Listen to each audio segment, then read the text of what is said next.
ونستعينه ونستغفره ونؤمن به ونتوكل عليه ونعوذ بالله من شرور أنفسنا ومن سيئات أعمالنا من يهده الله فلا مضل له ومن يضلله فلا هادي له ونشهد أن لا إله إلا الله وحده لا شريك له ونشهد أن سيدنا وسندنا وحبيبنا وشفيعنا محمد صلى الله عليه وعلى آله وأصحابه وبارك وسلم. أعوذ بالله من الشيطان الرجيم. بسم الله الرحمن الرحيم. ألف لام ميم ذلك الكتاب لا ريب فيه هدى للمتقين. وقال تعالى ومن أعرض عن ذكري فإن له معيشة ضنكا. آمنت بالله صدق الله مولانا العظيم. إن الله وملائكته يصلون على النبي يا أيها الذين آمنوا صلوا عليه وسلموا تسليما. اللهم صل على روح محمد في الأرواح. اللهم صل على جسد محمد في الأجساد. اللهم صل على قبر محمد في القبور.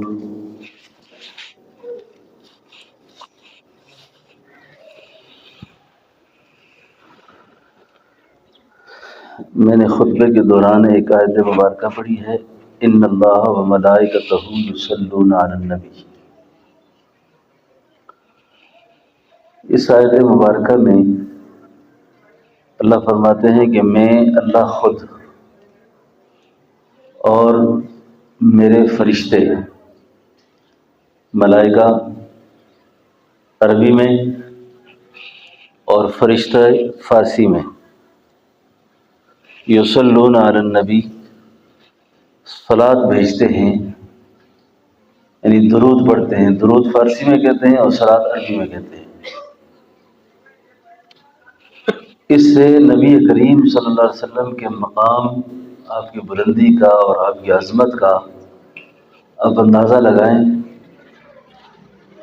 اللہ رب العالمین نماز فرض کرتے ہیں آپ پر، مجھ پر، روزہ، زکوٰۃ، حج، دیگر احکامات، لیکن خود کوئی عمل نہیں کرتے. لیکن نبی کریم صلی اللہ علیہ وسلم پر درود خود ہی پڑھتے ہیں. آپ کو یہ بات سمجھ آ رہی ہے؟ اگر سمجھ آئی ہے تو پھر کہیں نا سبحان اللہ. اللہ کہتے ہیں میں درود پڑھتا ہوں اور میرے فرشتے بھی پڑھتے ہیں. حدیث شریف میں آتا ہے کہ جو فرشتہ ایک بار حاضر ہو کر روزہ اطہر پر درود پڑھتا ہے، قیامت تک دوبارہ اس فرشتے کی باری نہیں لگتی.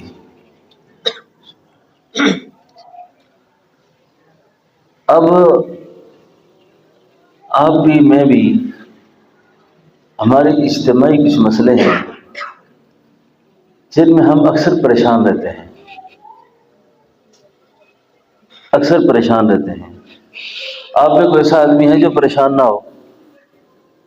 کیوں مفتی صاحب؟ جو پریشان نہیں ہے وہ انسان ہی نہیں ہے. لیکن ان پریشانی کے اندر رہتے ہوئے آدمی کی زندگی پرکیف رہے، غموں میں رہتے ہوئے آدمی خوشحال رہے. کوئی عارف کہتے ہیں زندگی پرکیف پائی گرچہ دل پر غم رہا، ان کے غم کے فیض سے میں غم میں بھی بے غم رہا. تو کیسے ہو کہ میں اس غم کے اندر بھی غمگین نہ رہوں؟ یہ بات اچھی ہے کہ نہیں؟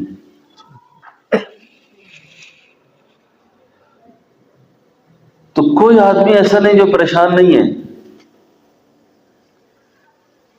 میں مدینہ طیبہ میں تھا تو اس آیت مبارکہ پر تھوڑا غور کر رہا تھا کہ اللہ کہتے ہیں ان اللہ و ملائکتہ یصلون علی النبی، میں اللہ بھی درود پڑھتا ہوں، میرے فرشتے بھی پڑھتے ہیں۔ پھر باری آ گئی اہل ایمان کی کہ اے ایمان والو آپ بھی پڑھو۔ اب ہم نے کہا ہم کیا پڑھیں؟ ہم وہ الفاظ کہاں سے لائیں گے جن الفاظ سے اس مبارک ہستی پر ہم درود پڑھیں گے؟ تو ہم نے یہ کہا اللہم صلی علی، اللہم اے اللہ آپ ہی ہماری طرف سے پڑھ دیں۔ اللہم، یہاں میں عرض کرتا ہوں اس پریشانی کے عالم میں جو آدمی گناہ گون آزمائشوں میں رہتا ہو، اس سے نکلنے کے لیے اللہم سے شروع ہونے والا درود اور انکا حمید مجید پہ ختم ہونے والا درود، یہ نہایت تکثیر ہے۔ جتنا ہم اپنی پریشانیوں میں لوگوں کے آگے روتے ہیں نا کہ جی میرا یہ مسئلہ ہے، میرا یہ مسئلہ ہے، میرا یہ غم ہے، کسی کے آگے نہ رو، کسی کے آگے نہ رو۔ جس کے آگے رونے کا حق بنتا ہے اس کے آگے رو۔ دنیا غم تو دیتی ہے، شریک غم نہیں ہوتی۔ جتنا دنیا کے آگے روئیں گے دنیا والے غموں میں اور آپ کو پھنسا دیں گے، آپ کے ساتھ شریک غم نہیں ہوں گے۔ جو آپ کے غموں میں شریک ہے نا، جس کی طرف سے سارے حالات آتے ہیں، آپ اپنا سارا دکھڑا اس ذات کے سامنے رکھیں۔ انسان محتاج ہے، عاجز ہے، یہ کچھ بھی نہیں کر سکتا۔ اب اپنے مسئلے اللہ کے آگے رکھو۔ اب اللہ رب العالمین کو منانے کا، راضی رکھنے کا طریقہ کیا ہے؟ وہ درود پڑھو جو درود اللہم سے شروع ہوتا ہے اور انکا حمید مجید پہ ختم ہوتا ہے۔ اللہم بھی اللہ کے بڑے اسماء میں سے ہے، خدا کا تو نام چھوٹا ہی کوئی نہیں۔ حمید مجید بھی اللہ کے بڑے اسماء میں سے ہیں۔ اب ان دو اسم اعظموں کے درمیان جو شخص دعا کرتا ہے، اللہ اس کی دعا کو رد نہیں فرماتا۔ ہمارے اندر ایک بہت بڑی بیماری پیدا ہو گئی ہے۔ بیماری یہ پیدا ہو گئی ہے کہ ذوق دعا ختم ہو گیا ہے۔ ذوق دعا، دعا نہیں ہے مانگنے کا، ذوق ہی نہیں ہے۔ مناجات اور فریاد کرنے کی عادت ہی ختم ہو گئی ہے۔ جس طرح صاحب الغرض مجنون ہوتا ہے، پاگل ہوتا ہے نا اللہ کے آگے، بندہ دنیا میں کسی سے مانگتا ہے، پاگلوں کی طرح پھرتا ہے پیچھے، اس طرح اللہ رب العالمین کے سامنے پاگل ہو گئے مانگے۔ اور وہ ذات ہے جو اپنے مانگنے والے پہ بے انتہا خوش ہوتی ہے، بے انتہا خوش ہوتی ہے۔ تو سارے اپنے غم، اپنی پریشانیاں، یہ جو درود شریف جو میں نے آپ سے عرض کیا نا، اللہم سے شروع ہو اور حمید مجید پہ ختم ہو، اس درود کو پڑھ کر التجا کریں۔ اور درود کریم، درود پاک ایک ایسی عبادت ہے، یہ پڑھتے ہی اللہ قبول فرما دیتے ہیں۔ حدیث شریف میں آتا ہے کہ سیدنا حضرت عبد الرحمن بن عوف رضی اللہ عنہ ایک باغ میں چل رہے تھے اور اللہ کے حبیب صلی اللہ علیہ وسلم کو کہتے ہیں کہ میں نے دیکھا کہ آپ نے ایک مقام پر کھڑے ہو کر نماز کی نیت باندھی، اور جب آپ نے نماز کی نیت باندھی تو آپ نے بہت طویل قیام کیا، طویل رکوع کیا، لمبا سجدہ کیا۔ جب آپ نماز سے فارغ ہوئے، میں نے عرض کیا حضور میرے ماں باپ آپ پر قربان ہوں، آج آپ نے بہت لمبی نماز پڑھی، طویل قیام کیا، آپ نے رکوع کیا۔ فرمایا عبد الرحمن میرے پاس جبریل آئے تھے اور جبریل امین نے آ کر یہ بات کہی ہے، اے میرا محبوب، اللہ فرماتے ہیں جو شخص آپ پر ایک بار درود پڑھتا ہے میں رب اس پر 10 رحمتیں بھیجتا ہوں، 10 گناہ اس کے معاف کرتا ہوں اور اس کے درجات کو بلند کرتا ہوں۔ اللہ کے حبیب فرمانے لگے عبد الرحمن میں نے اس شکریہ کے طور پہ نماز پڑھی ہے۔ ہمارے بے شمار مسائل ایسے ہیں، بے شمار کا کیا اگر سارے مسئلے ایسے ہیں جن کے حل اسی وقت بیٹھے ہوئے اسی جگہ پہ موجود ہیں، ہم ہیں کہ در در کی ٹھوکریں کھاتے ہیں، کچھ سمجھ نہیں آتی کیا کر رہے ہیں، کچھ سمجھ نہیں آتی۔ آزمائش آتی ہے یاد رکھیں ایمان کے بقدر، ایمان کے بقدر، یعنی کسی بندہ مومن کے لیے یہ گنجائش نہیں ہے کہ وہ اللہ سے یہ فریاد کرے کہ یا اللہ مجھ پر آزمائشیں نہ آیا کریں۔ بھئی قرآن کہتا ہے ایمان کے ساتھ آزمائش لازم ملزوم ہے، پھر کیا ہم آزمائشوں کو مانگتے رہیں اللہ سے؟ نہیں، بلکہ یوں دعا کریں کہ اے اللہ ایسی آزمائشیں آئیں جو مجھ پہ گزر جائیں اور مجھے پتہ ہی نہ چلے، اللہ اس سے بھی قادر ہے۔ اور کئی دفعہ ہوتا ہے بھی ایسا ہے کہ آدمی حادثات کا شکار ہوتے ہوتے بچ جاتا ہے، بجلی کا کرنٹ لگتے لگتے بچ جاتا ہے،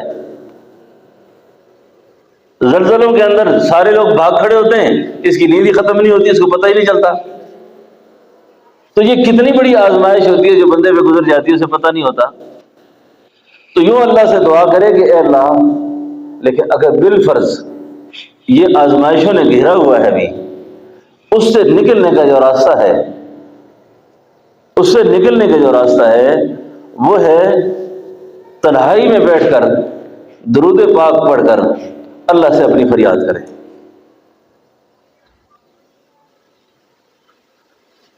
اصل میں ہمارے ہاں مانگنے کا رجحان ختم ہو گیا ہے، مانگنا نہیں آتا ہمیں۔ قرآن کریم میں اللہ رب العالمین گزشتہ انبیاء کا ذکر کرتے ہیں، علماء موجود ہیں مفسرین کی زبان میں سو کہتے ہیں دلائل نقلیہ کا ذکر کرتے ہیں کہ تاکہ گزشتہ انبیاء کے واقعات کو پڑھو۔ ہم بچوں کو قرآن پڑھا لیتے ہیں، خود بھی پڑھتے ہیں، جیسے ابھی مفتی فاروق صاحب فرما رہے تھے رمضان میں تلاوت کریں، تدبر قرآن ختم ہو گیا، فکر قرآن ختم ہو گیا کہ قرآن مجھ سے کیا بات کر رہا ہے۔ بڑے افسوس کے ساتھ یہ بات کرنی پڑتی ہے کہ بھری مسجدوں کے اندر نمازی امام صاحب جب تراویح پڑھاتے ہیں تو کہیں گے جی اگلے میں سجدہ ہے جی، بھئی یہ بتانے کی ضرورت نہیں تھی کہ آگے سجدہ آ رہا ہے۔ یعنی اتنا تو قرآن سے تعلق ہو کہ قرآن کے جتنے سجدے ہیں وہ تمہیں پتہ ہونے چاہیے، کم از کم مضامین قرآن کا پتہ ہونا چاہیے کہ مجھے اگر زیادہ سمجھ نہیں ہے اتنا تو پتہ ہوگا جو امام پڑھ رہا ہے اس وقت اس قرآن کا کون سا مضمون بیان ہو رہا ہے، اس میں اللہ مجھ سے کیا مخاطب ہے۔ تو تدبر قرآن کے حوالے سے یہ ایک الگ مضمون ہے، پوری بحث ہے کہ بندے کو سیکھنا چاہیے۔ آپ لوگ تو بہت خوش قسمت ہیں، علماء کا مساجد کا ایک جال ہے دائیں بائیں، اور اپنے اوقات نکال کر ان کے پاس آ کر بیٹھیں، ان کے دروس میں شرکت کریں، ان سے استفادہ کریں۔ خیر گزشتہ انبیاء کا ذکر، اب یونس علیہ السلام سے زیادہ کوئی پریشان ہے؟ ایوب علیہ السلام سے زیادہ کوئی پریشان ہے؟ زکریا علیہ السلام سے زیادہ کوئی پریشان ہے؟ یہ گزشتہ نبیوں کے ذکر ہیں اور گون پریشانیوں میں ہیں وہ۔ اگر آپ اس میں ایوب علیہ السلام کو دیکھیں نا، آج کی بیماریوں کے اعتبار سے، آج کی پریشانیوں کے اعتبار سے، تو میں سمجھتا ہوں کہ ایوب علیہ السلام سے زیادہ بیمار کوئی نہیں۔ آپ صاحب فراش ہو گئے ہیں۔ معذرت کے ساتھ یہ قصہ کہانیوں کی کتابوں میں لوگ ایسے غلط جملے لکھ دیتے ہیں، غلط باتیں لکھتے ہیں، اس سے احتراز لازم ہے کہ نعوذ باللہ ایوب علیہ السلام کے جسم میں کیڑے پڑ گئے تھے، یہ عصمت انبیاء کے خلاف ہے، ایسی باتیں نہیں کرنی چاہیے، ایسی بات لکھنی بھی نہیں چاہیے۔ عصمت انبیاء بہت نازک مسئلہ ہے، عزت رسول ایک نازک مسئلہ ہے، اور جہاں تمام انبیاء کا ادب احترام اور ان کی عصمت کا مسئلہ نازک ہے، وہاں تو نبی آخر الزمان صلی اللہ علیہ وسلم کی عصمت کا مسئلہ اور زیادہ نازک ہے. اس لیے گفتگو کرتے وقت انبیاء کے بارے میں جب بھی بات ہو نا، شیخ سعدی کہتے ہیں با خدا دیوانہ باش، با محمد ہوشیار باش. خدا کے ساتھ پاگل ہو کر بھی بات کرو، کوئی مسئلہ نہیں ہے، لیکن نبی کے ساتھ جب بات کرنی ہو نا تو زبان کو بہت احتیاط سے چلاؤ. ادھر زبان پھسلتے نہیں ہے، بندہ کافر ہو جاتا ہے ادھر سے. اس لیے انبیاء علیہ والسلام کی ذات کو موضوع بحث بھی نہیں بنانا چاہیے، ان کی شخصیات پر بحث نہیں کرنی چاہیے. تو ایوب علیہ السلام بیمار ہو گئے، اتنی بات کافی ہے. صاحب فراش ہو گئے، اور کتنے بیمار ہوئے، اتنے بیمار ہو گئے، اتنے بیمار ہو گئے کہ چلنا پھرنا اٹھنا بیٹھنا مشکل. اس کیفیت میں اور ازواج جو ہیں وہ بھی رفتہ رفتہ آپ کا ساتھ چھوڑ گئی، ایک بیوی ساتھ رہ گئی. جہاں بیماری نے ڈیرا لگایا اس کے ساتھ غربت نے ڈیرا لگا دیا، غریبی نے آ کے پکڑ لیا. دعا کریں اللہ رب العالمین زندگی کے کوئی دور بھی ہمیں غریبی کا نہ دکھائے. اور خاص طور پہ حدیث میں آتا ہے کہ جب بندہ بوڑھا ہو جائے نا، بڑھاپے کی غریبی اللہ سب کو بچائے. جب ارذل العمر ہو جائے، پیسے بھی جیب میں نہ ہوں، جی ماحول بھی اس کے لیے سازگار نہ رہے، اولاد بھی نافرمان ہو جائے، کوئی پوچھنے پاچھنے والا نہ ہو، تو یہ بڑا نازک وقت ہوتا ہے. اس کے لیے حالت نعمت کے اندر جب اللہ کی نعمتوں کی برسات ہو اس وقت اللہ کا شکریہ زیادہ کرنا چاہیے. لیکن ہماری بدبختی یہ ہے کہ خدا کی طرف سے اگر نعمتوں کا وسیع ہوئی تو ہم نافرمانیوں پہ آ جاتے ہیں. سہ کر کھانے کی عادت ختم ہو گئی ہے کہ کوئی ایسی حرکت نہ کریں. جیسے بھی رمضان آ گیا نا، مومن کا رزق بڑھ گیا جی، فوٹو نکال کر فیس بک پہ لگا دیے، 10 چیزیں سامنے پڑی ہوئی ہیں سٹیٹس پہ لگا دیا. یہ میں تو اگر آپ محسوس نہ کریں انتہائی کمینگی سمجھتا ہوں اس کو. کسی مسلمان کی دل آزاری نہیں کرنی چاہیے، کسی کے دل کو خفا نہیں کرنا چاہیے. آپ کے بہن بھائیوں میں پتہ نہیں کتنے ایسے ہوں گے جن بیچاروں کو ایسی چیزیں میسر ہی نہیں ہیں، کھانا میسر ہی نہیں ہے، تو آپ ان کے آگے ایسی چیزوں کی نمائش کرتے ہیں. میں نے اللہ والوں سے سنا ہے، جو میرے شیخ تھے فرمایا کرتے تھے بندے کو اپنے عمل سے اور اپنی کردار سے، اپنی شخصیت کی اٹھان سے کبھی کوئی ایسا کام بھی نہیں کرنا چاہیے جس سے معاشرے میں اس کے حسد پیدا ہو جائیں، اس سے لوگ حسد کرنے والے پیدا ہو جائیں. ایسا کام نہیں کرنا چاہیے. خیر یہ اپنی جگہ ایک مضمون ہے. ایوب علیہ السلام بیمار ہیں، پریشان حال ہیں، اور ایوب علیہ السلام کی بیماری اور پریشانی کس قدر زیادہ ہے، اب بیویاں تک ساتھ چھوڑ گئیں. ایک بیوی ہے جو شہر میں جاتی ہے، مزدوری کرتی ہے، آٹا کما کے لاتی ہے، روٹی کما کے لاتی ہے، اور اس کے نرم نرم لقمے بنا کر ایوب علیہ السلام کے منہ میں ڈالتی ہے. اور ایوب علیہ السلام اس بیوی کے انتظار میں رہتے ہیں کہ یہ میرے لیے کھانے کا انتظام کرے گی. آج کے اس جدید دنیا کے اندر ایک مسئلہ ہے، اس کی بھی تھوڑی سی بات کر لوں. مفسرین نے لکھا ہے کہ یہ جو آج کل ایک دنیا میں فتنہ چل پڑا ہے نا، کیونکہ کفار کے اندر تو خاندانی نظام نہیں ہے نا، وہ ہمارے نظاموں کو بھی تباہ کرنا چاہتے ہیں کہ جی کزن میرج ٹھیک نہیں ہے. علماء نے لکھا ہے کہ یہ ایوب علیہ السلام کی باقی بیویاں تو چلی گئی تھی، ایک بیوی جو رہ گئی تھی نا، اس کا صرف ایک رشتہ اور بھی تھا ایوب علیہ السلام سے، کہ یہ رشتے میں ماموں کی بیٹی تھی، یہ ماموں کی بیٹی تھی، اس کو اس رشتے کا بھی لحاظ تھا. یہ آج جو دنیا میں افراتفری مچی ہوئی ہے نا جی، یہ خاندانی نظام تقسیم کرنے کی سازشیں ساری. ورنہ حضور کریم صلی اللہ علیہ وسلم کی سیرت میں ایسی کوئی بات نہیں ہے کہ آپ جو ہے نا قریبی رشتہ داروں سے شادیاں نہ کریں، قریبی رشتہ داروں سے شادی نہ کریں. پر یہ ایک الگ موضوع علماء کو دے کے جا رہا ہوں، اس پہ غور کرتے رہیں گے بعد میں. خیر بیوی لقمہ بنا کے لاتی ہے. ایوب علیہ السلام بیوی سے کہہ رہے ہیں آج مجھے ذرا باہر جانے کی حاجت ہے، قضائے حاجت ہے میری، مجھے کسی کھیت کے اندر کھلیان کے اندر بٹھا کے آ جاؤ، اور مجھے جب تقاضے سے فارغ ہو جاؤں گا تو میں تجھے آواز دوں گا، اشارہ کروں گا، مجھے آ کے اٹھا کے لے جانا.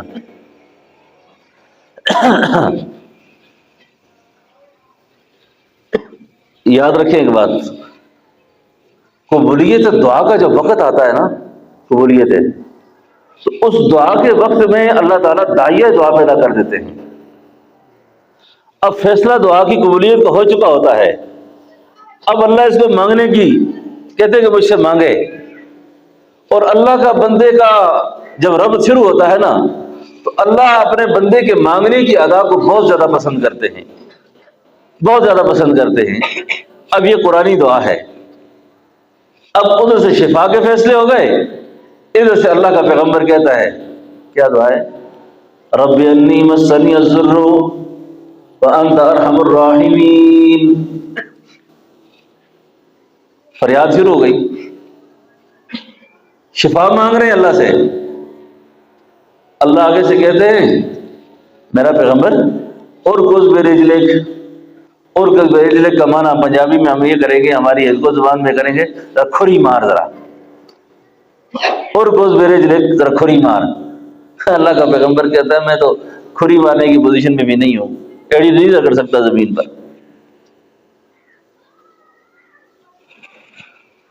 مولانا حکیم اسحاق صاحب ایک عالم نے کتاب لکھی ہے طب قرآن سے، ھذا مغتسل بارد و شراب۔ وہ کہتا ہے یہ ٹھنڈا پانی جو ہے نا جسم کا علاج ہے۔ آج کہتے ہیں ٹھنڈے پانی سے علاج نہ کرو، اللہ نے ایوب علیہ السلام سے کہا یہ ٹھنڈا پانی تمہارا علاج ہے، ٹھنڈا پانی علاج ہے۔ مولانا حکیم عبدالغفار ذوقی وہ کہتے ہیں طب قرآن سے اگر بیمار کا علاج کرنا ہو تو ٹھنڈے پانی سے کرو۔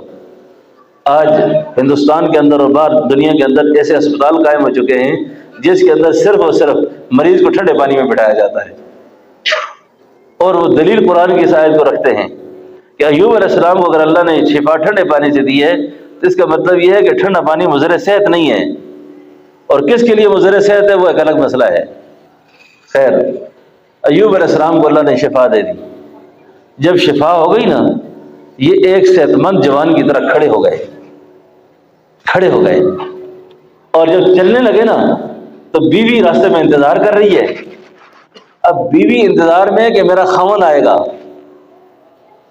ہمارے شیخ ہندکو زبان بولا کرتے تھے، ہندکو میں فرمانے لگے کہ یہ جو بیوی ہے نا یہ اپنے خاوند سے کہتی ہے، اور پراوا ادھر بڑا پرا خاوند گیا تھا ایوب تو دیکھے تو نہیں کرے، میرا خاوند گیا تھا تو نے دیکھا تو نہیں کہیں۔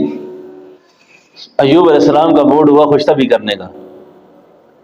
کرنے کا دل ہوا، ایک خوشطبی کی، باقی اللہ نے منع کر دیا کہ ایوب اس سے زیادہ اس سے خوشطبی نہ کرنا، یہ پہلے سے زیادہ پریشان ہے، کیونکہ بیمار خود پریشان ہوتا ہے لیکن اس کو جو سنبھالنے والا ہوتا ہے اس سے زیادہ پریشان ہوتا ہے۔ زیادہ خوشطبی نہیں، اتنی خوشطبی کی گنجائش ملی۔ پوچھتے ہیں وہ تیرا خاوند ایوب جو تھا کس طرح کا آدمی تھا؟ وہ آگے سے کہتی ہیں زیادہ تو پتہ نہیں لیکن جوانی میں اس کے یہ گال جو تھے بالکل تیری طرح تھے۔ ہاں، ہمارے ان کو میں کہتے تھے جڑیاں یہ کھوکھا جڑی ہے نا بالکل اس نال ہوئی ہیں، آپ کی جو یہ گال ہے نا بالکل اس طرح تھے۔ وہ کہنے لگے اللہ کی بندی میں ایوب ہوں، نہیں ایوب ہوں، میرا پیغام پہنچا دیا جا کے مکان سے لا مکان، اے میری آہ بے نوا تو نے کمال کر دیا۔ وہ کیسی فریاد تھی، کیسی دعا تھی کہ جس دعا نے سیدھا اللہ کی بارگاہ میں پہنچ گیا، ایوب کو شفا دلوا دی۔ تو بات عرض کرنے کا مقصد یہ ہے کہ اللہ رب العالمین اپنے بندے کی دعائیں بھی سنتے ہیں، پکار اور فریاد کو بھی سنتے ہیں، اور ہر وقت تیار ہیں کہ بندہ مجھ سے مانگے تو صحیح کوئی، مانگے تو صحیح کوئی۔ لیکن اس وقت ہمارا ذوق دعا ختم ہو گیا ہے، مانگنے کا جذبہ ہی ختم ہو گیا ہے، مانگنے کا رجحان ہی نہیں ہے ہمارا۔ اب یونس علیہ السلام کو دیکھیں کتنی پریشانی میں ہے کہ اللہ خود ان کی بیماری ان کی پریشانی کا ذکر کر کے کہتے ہیں وَظَنُّونِي إِذْ ذَهَبَ مُغَاضِبًا فَظَنَّ أَن لَّن نَّقْدِرَ عَلَيْهِ فَنَادَىٰ فِي الظُّلُمَاتِ۔ صرف ایک ہی اندھیرا نہیں ہے، کتنے اندھیرے ہیں جس میں یونس علیہ السلام پریشان ہیں، لیکن ان اندھیریوں کے اندر، اس پریشانی کے اندر جس وقت یونس علیہ السلام نے اللہ کو پکارا نا، اور پکار کے کہا لا الہ الا انت سبحانک، لا الہ الا انت سبحانک انی کنت من الظالمین، میں تھکا ہوا بہت، بیمار بھی ہوں، سفر بھی کبھی کر کے کئی پروگراموں سے آیا ہوں، آپ کیوں خاموش ہیں؟ میں پیری مریدی سے ہٹ کے اب خطیبانہ انداز میں آنا چاہتا ہوں، تو آپ سبحان اللہ تو کہنا کون سے، کیوں کری صاحب؟ لا الہ الا انت سبحانک انی کنت من الظالمین، اللہ کی تسبیح بیان ہوئی، فریاد، اوہو، اس تسبیح نے وہ ہلچل مچائی، وہ ہلچل مچائی کہ یونس علیہ السلام کو اللہ نے کیا کہا؟ وَإِنَّ يُونُسَ لَمِنَ الْمُرْسَلِينَ إِذْ أَبَقَ إِلَى الْفُلْكِ الْمَشْحُونِ فَسَاهَمَ فَكَانَ مِنَ الْمُدْحَضِينَ لَلَبِثَ فِي بَطْنِهِ إِلَى يَوْمِ يُبْعَثُونَ۔ اور میرا مچھلی والا پیغمبر، اگر تو مچھلی کے پیٹ کے اندر میری تسبیح نہ کرتا، مجھے یاد نہ کرتا، تو کیا ہوتا؟